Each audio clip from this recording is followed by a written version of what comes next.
just disheveled, to say the least. I've left the clicker in the back. I don't know what's going on. I got to say, there are very few people that are more organized than I am. And when I show signs of disorganization, it drives me nuts. So I apologize for that. I have learned something. You can click from the back row. Unless Jimmy Kersey raises his arm and puts it in another spot. Because right as soon as I clicked a minute ago, Jimmy's arm went up and you blocked it. So I don't know how many blocks you got playing basketball, but you got one tonight for sure. So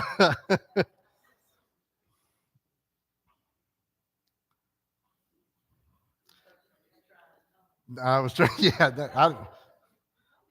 Tom did a great job. No, I did nothing to help Tom, but Tom did a great job. So we are tonight going to be in Luke chapter 13, if you would like to go ahead and be turning to that. Luke chapter 13. We're going to be talking about, I'd argue, one of the miracles that we probably know, that you probably know the least about. This is just not one that I think comes up. We've had this conversation about favorite miracles, or the one that maybe you know the most, or if somebody came up to you and said, tell me one miracle that Jesus performed. Well, you've answered all those questions, but this is probably not one that you would mention. But we are looking in Luke 13. I think part of it is that this is one of those that only appears in one spot. And so I think if it's in Matthew and Mark and Luke, you maybe hear it a few different times. And that's perhaps one of the things here that tonight it's not covered in the other Gospels. And so we are going to maybe be learning a bit of something new here. One of the difficulties when a miracle only happens in one book doesn't mean it didn't happen, but it's only recorded in one thing. Well, the problem with that is it's hard to gather extra information. For instance, if somebody has an automobile accident out there in front of the church, if there are 20 people out there, the police can get 20 different accounts of what took place. Now, they may all be different. They may place blame on one or another, but they can get it. But if there's only one person standing on the sidewalk when a wreck happens, how many accounts do you get? You only get one. And so they will tell you everything they saw. They will be honest and forthright, and it will be accurate. But there's a difference in looking at something from one side of the street versus looking at it from the other side of the street. And so sometimes when you have lessons like what we're going to look at tonight, we only have one perspective from it. And so we have to draw a little bit based on some other facts and other information that we can perhaps discern to be able to come up with it. But tonight we're talking about Jesus healing a crippled woman. Yes, that's a good point as well. Yeah, this is the rare miracle where there's really no interchange between Jesus and the person who a miracle. Usually Jesus asks a question or tells you to do something and they do it, or they whatever it might be. So we're going to talk tonight about where this took place. And you see the term there, beyond the Jordan. I hate to do this, but it says probably right there because I'm just drawing on sort of study and information and research, but I may not, I can't confirm that 100%. But it probably occurred in this place called, I would call it Perea. I'd say it's Perea is how you pronounce it, but kind of like Berea. I think Berea is Berea in the Greek as well. But this is a territory east of the Jordan River. And so we've kind of been in this same area the whole time. You'll notice here the Sea of Galilee, Nazareth, Capernaum is up here. So we've moved down just a little bit to where this would be. But again, this is all relatively close to each other. This is not, San Francisco to New York distance apart from each other. So it's fairly close right there. But that's just where belief that this would have taken place. It's referred to in the New Testament as beyond the Jordan. There you can see it in Matthew chapter 4 And in Mark chapter 3, it does not say that in Luke chapter 13, but that's believed to be where this would be. Josephus described it as the region line between the Jabbok and the Ammon rivers. So it's kind of a general area, but we use that word sometimes to describe things as well. When we would describe something beyond the Jordan is not a geographical specific term, but we might say, and some of y'all might say, they live on the other side of the river. You ever uttered a sentence like that? We use that to give you a general place of where it is, and that's what we see here as well. But it was under the jurisdiction of Herod Antipas at the time of Jesus' ministry. So where Jesus is here, plus where Jesus has been, Herod rules over all of it. So just to give you an idea of where we are right there. Once again, we are going to have another healing on the Sabbath discussion. I saw Boo kind of shake her head right there, like, are they ever going to resolve this? But you do have to keep in mind, Jesus was an itinerant preacher. Jesus was not a stationary preacher.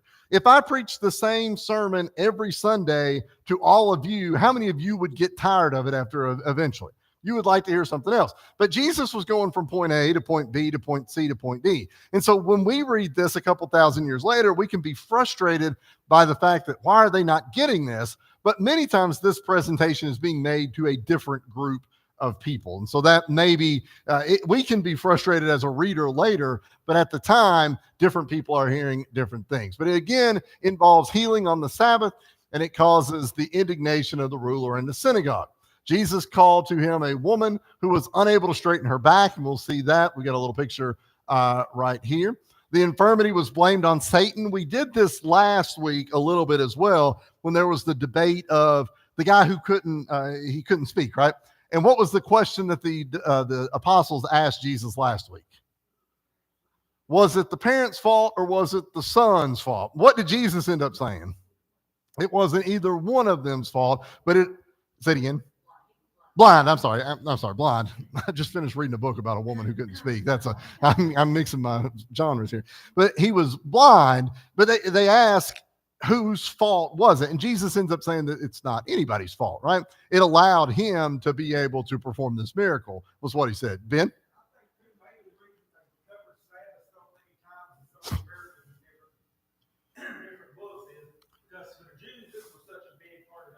Yes. Yes. Right. That might have helped them dig their heels, and of course, repeated over and over and over. There's no reason that Jesus is changing. I think that's probably a valid point as well. And that's the kind of thing that would kind of use the word aggravate the people. If somebody does something, you're like, it don't really bother me. But this is maybe something that would bother you. And so perhaps, like you said, there's going to be some pushback, like you said, some digging into the heels on that as well. But Jesus will lay hands on her and she'll be cured instantly. We've seen that almost every time in some form as well. But again, the ruler of the synagogue is going to condemn this, and Jesus will counter by pointing out the hypocrisy of the rulers. What does the word hypocrisy or hypocrite mean? Two-faced. It's a word we would use. What does that mean? Say one thing and do another. Yeah. And how many of us like people that are hypocritical? Do we like that from somebody? How does that affect our opinion of a person if they are hypocritical? You can't trust them. We're not going to listen to them. I remember as a child smoking. Yeah. And my parents lectured me, don't you smoke it. While they're smoking. Yeah. I'm not listening. Right. And as an adult, you can kind of understand that maybe they're realizing the fault of their ways, but it's still difficult for somebody to tell you not to do something and while you're doing that as well. And so Jesus is going to refer to them as hypocrites, and we'll see that here a little bit as well. This is a picture for us. It was not too old, 1886 to 1896, so not too far back right there from the Brooklyn Museum. Maria, you ever been to the Brooklyn Museum? You ever seen this picture? Can you give us a report? No, I'm just kidding. You don't have to tell. I think this is, I try to do one of these every week, and I think this is the second time that we've had a Brooklyn Museum. So is the Brooklyn Museum a pretty big thing, I would imagine? All right. I'm treating Maria like I would treat kids that moved in at school. Like, you're from there. Tell us everything about that place right now. So, what are the streets like around the corner? All right. But this woman has had an infirmity. That's the way that the Bible describes it, for 18 years. So we're going to read through this. Don't look at the questions yet. I've divided it up. Of course, we're going to be looking at verses 10 through 17. I know we could sometimes read all the way through it, but I think sometimes we get a little overwhelmed by that. So it's better to break it down just a bit right there. But let's start right here. Luke chapter 13, verses 10 through 13. And since Jimmy blocked me a minute ago, I'm going to make him read right now. So Jimmy, do you care to read that, sir?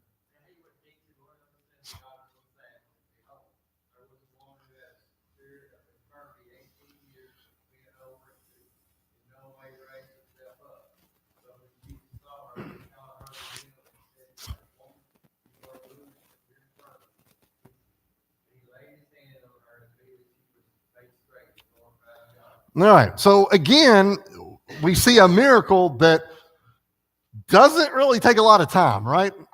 Are we starting to sense these miracles? How many verses does it usually take for the miracle to get done? I mean, it's usually done in like 1 or 2 verses, right? Usually there's verse 1 is some description of the problem. Verse 2 is Jesus doing something to remedy the problem. And verse 3 is usually what? The person leaving. The problem has been resolved. It doesn't take a whole lot of time to do it. There's a whole lot more discussion after it, with usually butting heads and something like that. But let's talk a little bit about what happened. What was Jesus doing in the synagogue in the first place? Luke 13 and verse 10. He's teaching, okay? Jesus was referred to quite often as rabbi, and rabbi means what? It just simply means teacher, okay? And the way I interpret the synagogue is in a similar mode that we consider a church. It would be a place to worship. You would have a rabbi that would speak. But it was also an open area in the sense that other people could be afforded the opportunity to come in and speak as well, to teach in that place as well. Paul talks about that quite a bit when he would go around on his missionary journey in Acts. He would go to a lot of different places where he would be afforded an opportunity to speak. And he also mentions that sometimes they don't want you to speak and you move on to the next place. So Jesus is teaching. What do you think Jesus was teaching? What do you think Jesus would have been teaching? I know, like, typical their worship, whatever, they'd have a set scripture to read, and they would invite guests or traveling rabbis to come in. They would read the scripture, and then they would have a discussion about that scripture. Yeah, that should sound roughly familiar to you. I mean, it's quite literally what we are doing right now here as well. Of course, theirs would have been, of course, from the Old Testament. So Jesus is teaching in one of the synagogues on the Sabbath. Now, a woman appears. She's here in verse 11. And the question, how long has this woman had the Bible says, spirit of infirmity? 18 years, okay? Now, we've come to find out that she's bent over, right? How many of you have seen people that have been just bent over? Dad was telling this the other day. He may have told it in here, but your all's Aunt Eunice, who passed away last week, she was carrying it wasn't really a cane. It was almost like a big stick, but she had told somebody that she did not want to be hunched over. And that was something that sort of prompted her, that caused her to stand up straight. It gave her, but you've seen people that were completely bent over like that. Now, imagine that situation yes. And some of you may know Terry, who's runs the Burger House forever and ever. And she's had 2 or 3 surgeries over the years and just not, she's still years of this. So again, I'll present the question. If the opportunity is there to be healed of this, how many of you would take that opportunity? We all would, right?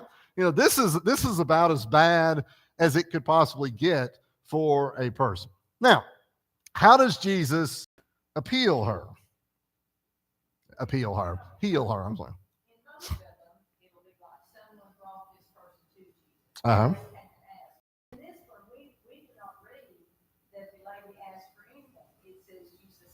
Yeah. It's possible she's at the synagogue. She wouldn't be able to speak because she would be in synagogue. Right. They would easily separate. Yeah. Sure. But we see there in verse 11, she in no way could raise herself up. So it's like, you're like this and you're going to be always like this. Yeah. Uh-huh.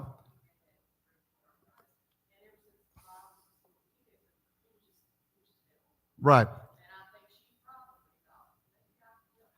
It's probably true. And too often for people, that ailment occurs before they can even do anything. So let's look at verses 12 and verse 13, because the question is the method in which Jesus heals her. So first of all, Jesus sees her and he says what to her? Woman, you are loosed from your infirmity. I don't know exactly how this translates from the original writing, but the word loosed seems a very fitting word for this. Because if you are bent over and you can't bend back, it's in a sense like you're almost tied to that spot.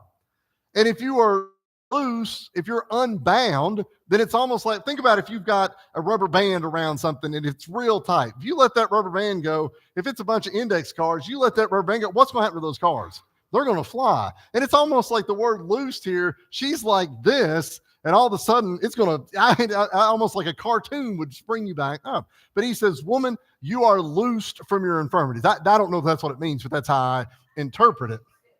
She was set free, but the word works the same. Now let's look at verse 13. How does he go about doing it though? Because he doesn't just say it. What does he do? Laid his hands on her and immediately what? So he's telling her, you're going to be healed. I'm going to do this. And now you're here. Ben, you're saying something? Yeah.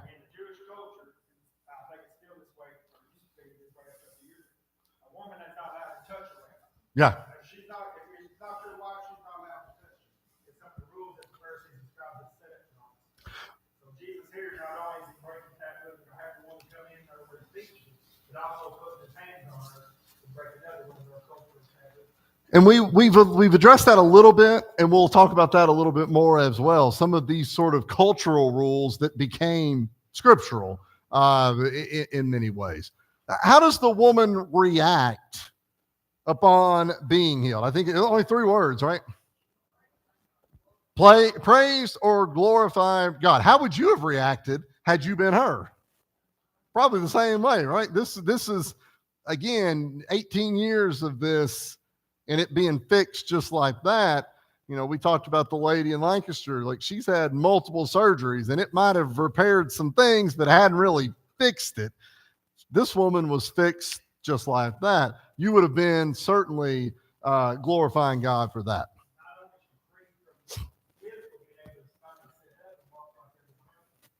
Sure.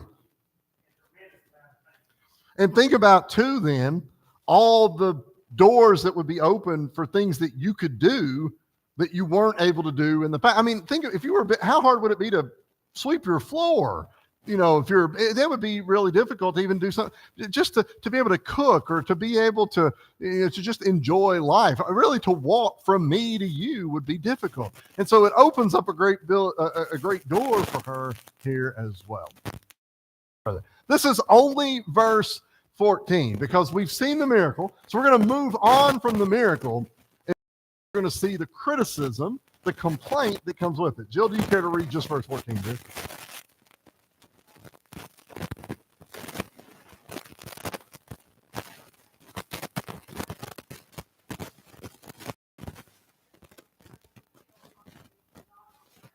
All right, so I will say, and this is going to be a question. What does he tell? What did the ruler say to the multitude right here?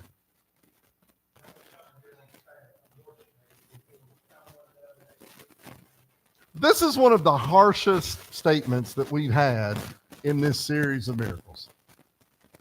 This is a very rude statement, in my opinion. Because there have been, and again, not every word that was ever uttered has been recorded in the Bible, but in most of the cases, the argument has been, you're not really allowed to do this. And you could even make a case that the Pharisees were right when they were saying you shouldn't do this because you're kind of breaking the law. There's an argument but maybe the discourse has been law-based. This seems like just a really rude statement to say. He tells them what? You got 6 days to be doing this. Don't be here on that day. I don't know.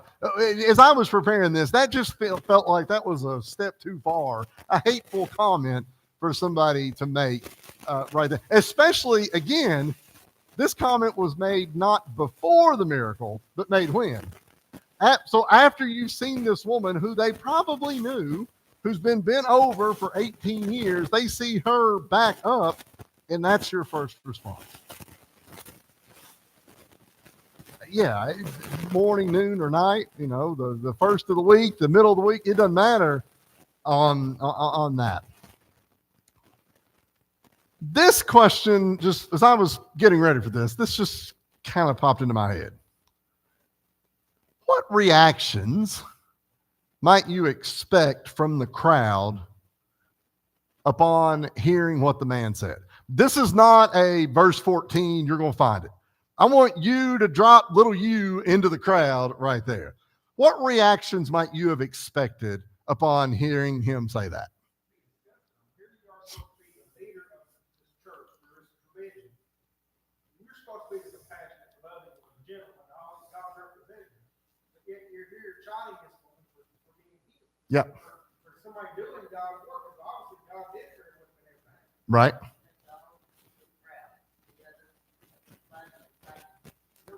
Right. I'm sure that he wasn't speaking alone. I'm sure that he had people behind him. What other reactions might you have expected from the crowd? Probably mad. I would think so. If it was you or somebody that you loved that was healed, that would have bothered you, I'm sure, as well. He should have been. He should have been. I mean, if anytime, I don't know about you all, but whenever we make announcements on Wednesday or Sunday and we talk about somebody who gets a good bill of health or they've been gone for a couple of weeks and they're back, I get like happy about that, like I'm not seeing a woman who's been in this shape for nearly 2 decades healed. It's hard to describe how hateful that comment.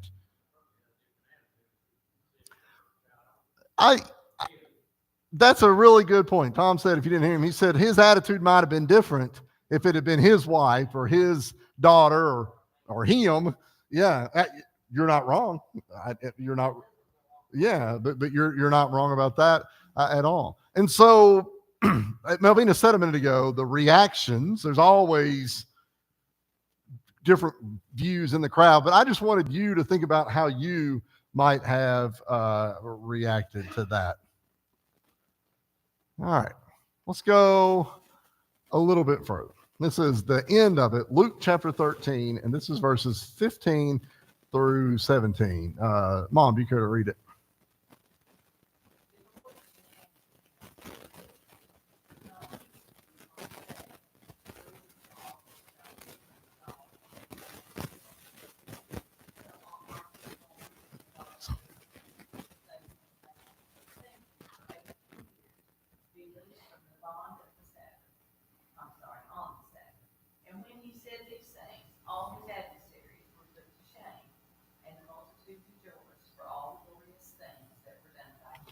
So you're going to notice that if we go back to the very beginning, there's one red sentence to this point.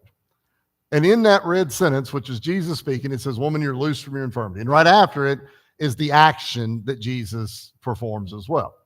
In this, once again, kind of like last week, we see the ruler of the synagogue make a statement that doesn't seem to jive with the situation. We saw no comments. I told you to give me a thought what you would have said because we don't get comments from people. We are also, as Mom said at the beginning, missing a comment from the woman. She doesn't have a say, at least recorded in what happens here. And so in chapter 13, verses 15 through 17, you'll notice now Jesus speaks. And let's start with the first thing that Jesus says. Jesus called the ruler what? He says, hypocrite. And after the word hypocrite, what punctuation mark An exclamation point, which means what, Maria? With a little bit of force there behind it as well. This is not hypocrite. It's hypocrite. I think right here, we talked about it at the beginning, Jesus is really frustrated with having to go over this over and over again. What's the old saying? Beat a dead horse, right? You beat a dead horse, what's going to happen? Nothing's going to come. Jesus is innocent. I can sense Jesus saying, we've already talked about this, right? This is that, this is in March when you ask the kids a question in the classroom, like, we never talked about this. Like, we talk about it every day for 43 weeks. All right, you should know the answer to this. I think you can see that with Jesus right here as well. He refers to the man as hypocrite, but Jesus doesn't stop with the term hypocrite. Jesus compares his healing the woman on the Sabbath to the Jewish ruler's actions on the Sabbath. Now, I've got three questions right here. The first one, Jesus healed a what? A woman. In the reading, the rulers were concerned about what? He says, what do you do on the Sabbath day? What do you heal? You heal an ox and a donkey. So Jesus says, woman, ox. Second question. Jesus loosed the woman from what? Satan's mind. 18 years of infirmity, right? Rulers loosed the ox or donkey from a what? From what? Yeah, from being tied up in the pen for a few hours right there. I'd say they had him out yesterday. They're going to have to get him out tomorrow. So he's saying this woman has been dealing with this for 18 years, and you're saying, don't do it. But even though it's a Sabbath day, this ox needs to get out, take a lap around. We better do it, right? Third question. Jesus freed the woman who'd been, we already kind of answered it. For how long? 18 years. Are both sides in the right place here? I don't think so. We see here, Jesus was concerned about what? He was concerned about this woman. He was concerned about this woman physically, right? Because her life is going to be a lot easier if she's able to stand up. But how else would Jesus have been concerned about this woman?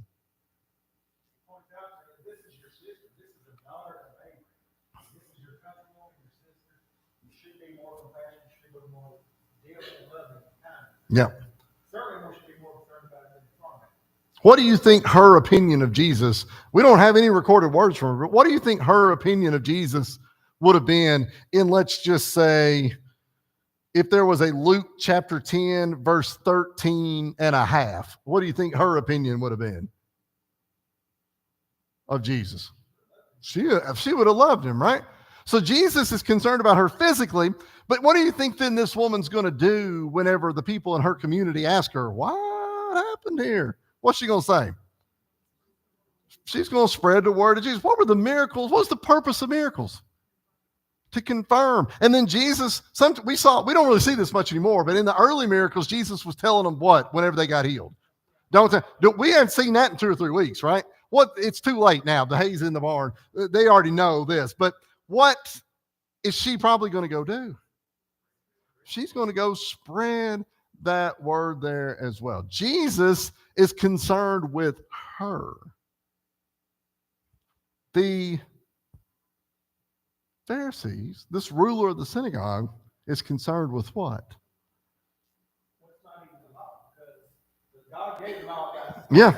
Mm-hmm. The things that he's concerned about are the rules that Yep. man has added to the law. Yep. So it's not that he's concerned about the law, he's concerned about the rules. It's the law, but maybe more importantly, the cultural rules that have been attached to that as well. And sometimes that happens even today, right? And we've talked about that even being a thing to there. But we don't see the crowd until the last verse. The crowd doesn't really say anything in verses 10, 11, 12, 13, 14, 15, or 16. But how did the miracle affect Jesus' adversaries, the people that were against him? And what effect did it have on the multitude, the crowd of people that are here? How did it affect the adversaries? And I need the answer from the scripture. What was it, Linda? They were ashamed right there. It says the adversaries were put to shame. But what about the multitude? They rejoiced, and go a little further. Rejoice for what? They rejoiced for all the glorious things that were done for him. I like this last sentence. What's the only glorious thing that we saw Jesus do in this series of verses? Heal the woman. But it says in verse 17, they rejoice for all the things what does that tell you? He's done more. And some of these people are probably they're riding around with him, so to speak. They're seeing all of this. But it seems like, think about a scoreboard, right? You ever watched a ball game and one team is just beating the other team really bad? What does one side of the scoreboard look like? It's got a big number on it, right? Just keeps adding up. What's the other scoreboard look like? Ain't much there, right? Well, if Jesus versus the ruler of the synagogue is the scoreboard, what does the Jesus side look like? It's starting to click up, up, up. What's the ruler's side look like? We know what a sore loser is. You ever heard somebody get beat in a ball game, got beat by 50 points, and they say, referee. They missed that one call. We'd have won. Our best player was hurt. That kept us from winning. You've heard all these excuses, right? They had chicken at lunch that day. It just wasn't good for them. Those are what? Those are excuses. But we gravitate to results, right?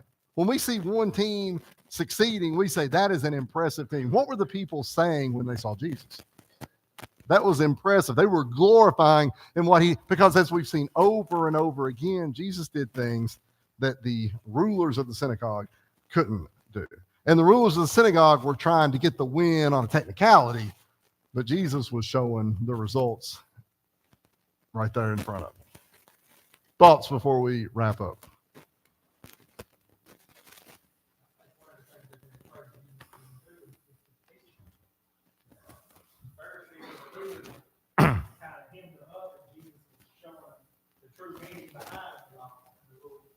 Yep. Absolutely. Let's leave with this. Lesson 1. Sometimes we're physically out of shape, right? We can all relate to that. But I don't necessarily mean I need to go out and exercise more, but sometimes we're out of shape for injury or disease or old age. All of those things cause harm to our body. And when Jesus saw that woman, he did what for her? Healed her, right? He healed her. She'd been set free, and she praised God for her healing. Well, sometimes we are kind of physically out of shape, and we need to be healed a little bit as well. Sometimes we get bent out of shape. That's a little different, right? Bent out of shape is what that woman was in the physical sense. But all of us, none of us are walking around like that, but all of us have been bent out of shape one time or another. But a lot of times when we get bent out of shape, how important is it? He said that at work. She did this. They blew an extra load of leaves over onto my yard, or what? They didn't come get they didn't bring all these things that we get. But those are like the little things of life, right? But we get worked up, we get bent out of shape over those kind of things. The ruler of the synagogue recognized that who had the power in this situation, him or Jesus? Jesus had the power to be able to heal this person. But instead of glorifying, what does he do?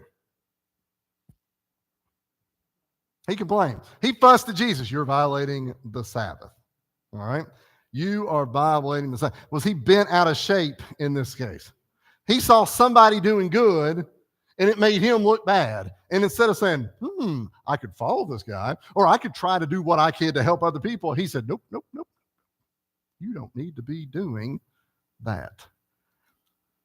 Do we sometimes do that as well? Instead of recognizing the good, sometimes we say, they shouldn't help that person. They shouldn't do it. We sometimes fall into that trap as well. This is what Ben was trying to say there a minute ago, and I had to stop him because,